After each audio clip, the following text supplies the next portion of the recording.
with a splash of wine. This chilled caviar pie is a great starter, and it's so good that even my friends that don't really like fish ate it up. You can make this dish a day ahead and hold it in the fridge so that it solidifies. The original recipe calls for lumpfish roe, but I'm using masago because that's what I can get around here.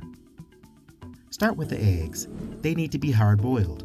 When cool, rice them into a medium-sized mixing bowl. Butter your dish and firmly press the riced eggs onto the bottom and sides to form a crust. Then you'll cover the plate with plastic wrap and refrigerate for about 24 hours. After that, it's time to make the filling. Carefully mix the caviar with the lemon juice and spread it evenly over the chilled eggs. Then stir the sour cream and spoon it evenly over the caviar. Cover it again with plastic wrap and let it chill for at least 1 hour. Sprinkle the top with a little paprika and decorate the pie with the garnish you like. I added some nigella seeds, diced cucumbers, and dill with mint to the top. Serve this on crispy toast points. And don't forget the bubbly. We have 2 Italian Proseccos to pair with this dish. These are bright, lower alcohol wines made from the Glera grape. They're both 2018s and from Valdobbiadene, a town in the Veneto region of northern Italy.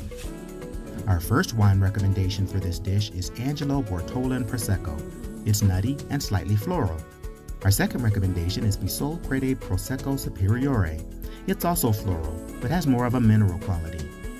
These light wines are great with this creamy dish that tastes of the sea.